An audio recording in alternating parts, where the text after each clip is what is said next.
Rav HaMachshir agri-processors joined me at the New York Times.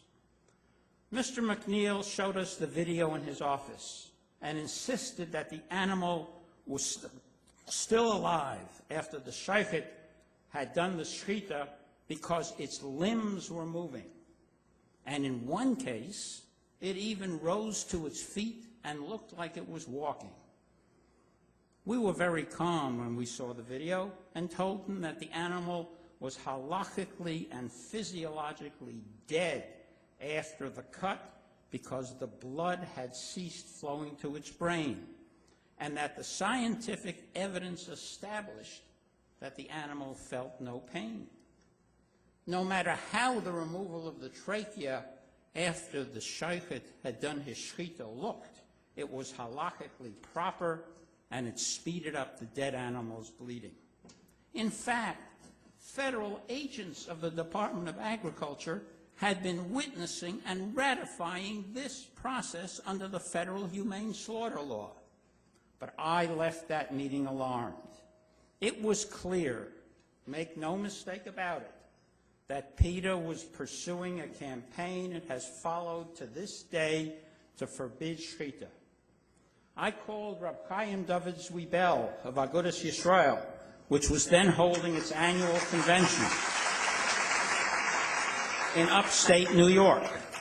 Together, we drafted a strong statement warning PETA that this, quote, vicious and unethical attack on the most humane known method of killing animals for food and on the faith that had, quote, introduced human society to the concept of humane treatment of animals would not be tolerated. The Aguda Convention adopted that resolution unanimously, and I sent it off to Mr. McNeil. Surprise of surprises, he did not report it on the pages of the New York Times.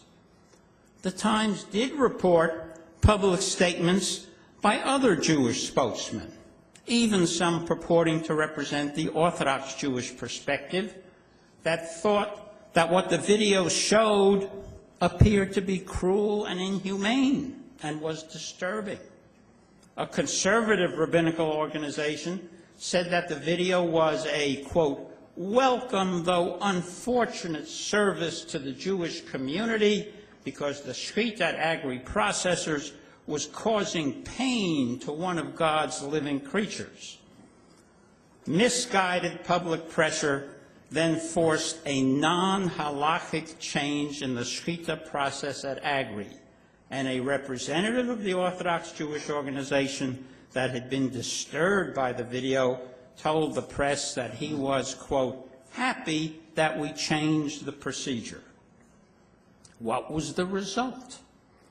Emboldened by this lukewarm response from the Orthodox community to an attack on the Rubashkin family and on practices in Postville, the powerful and wealthy labor union that had failed resoundingly in trying to represent agri-processors' employees, the United Food and Commercial Workers International Union, created a website devoted exclusively to the Rubashkin family business. They called it Eye on Agri-Processors, and threw into it, they called it a, quote, public service, every conceivable nasty rumor and allegation that it could repeat in order to besmirch the company.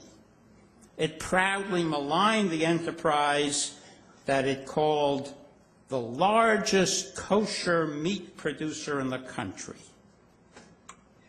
Most of America's Jews stood by and remained silent. A natural ally of the union, and possibly a beneficiary of its largesse, was the Jewish Forward, a weekly that routinely treats Orthodox Jews with derision. And in May 2006, a Forward reporter wrote what the paper described as an expose for its front page. It depicted the plant in Postville as a, quote, jungle following a well-known novel by that title, in which they said, quote, "Impoverished humans do the factory's dirty work." The theme of the story was simply and entirely false.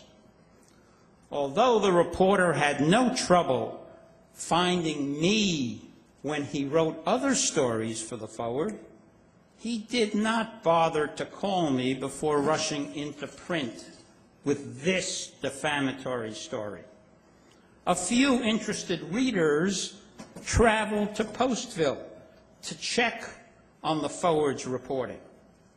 Rabbi Asher Zeilengold and Dr. Carlos Carbonera wrote detailed eyewitness reports directly contradicting what the Forward had said.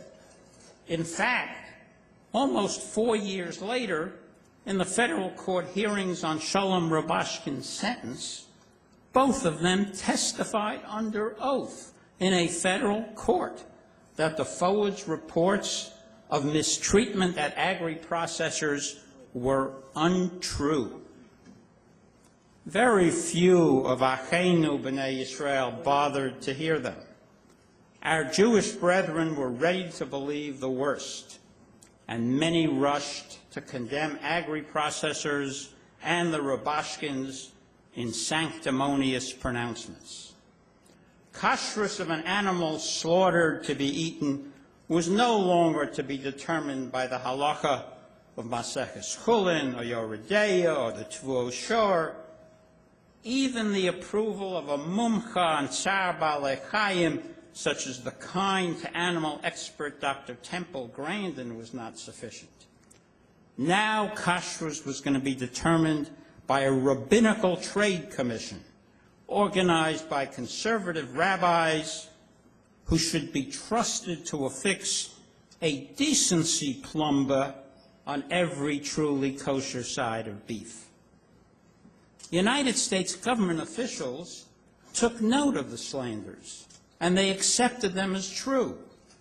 A federal immigration and customs enforcement agent said in an affidavit he filed with a federal judge on May 9, 2008, that there were, quote, numerous reports in the media regarding workers' mistreatment at agri-processors, including a 2000 article called "In Iowa Meat Plant, Kosher Jungle Breeds Fear, Injury, Short Pay," published in the newspaper The Forward. I can tell you this is the first time in my 40 years as a white-collar criminal defense lawyer that I saw a federal affidavit for a search warrant rely on a newspaper story. The affidavit went on with this unprecedented reliance on false lashon hara. It said, quote, "Following the article in The Forward, the Washington Post reported on July 2, 2007, that some conservative rabbis who toured the plant were shocked." Quote, this is the conservative rabbis. "We found people arriving from the mountainsides of Guatemala on a Tuesday and being on the front of the production line on Wednesday. We saw people who could barely read Spanish getting training in English and having no idea what was said to them." Well, the conservative rabbis were surely as, quote, shocked to see recently arrived Guatemalans at agri-processors as, and here I will use a simile that will be much more meaningful to the conservative rabbis than to the olam that's here this evening. They were shocked as much as Claude Rains was shocked in Casablanca to find that there was gambling in Rick's Cafe. The law making it a crime to employ undocumented aliens was enacted by Congress in 1986, and it remained a dead letter for 20 years, while everyone knew that meatpacking plants and other employers who could use brawny workers who could not speak English were hiring illegal aliens. And the shock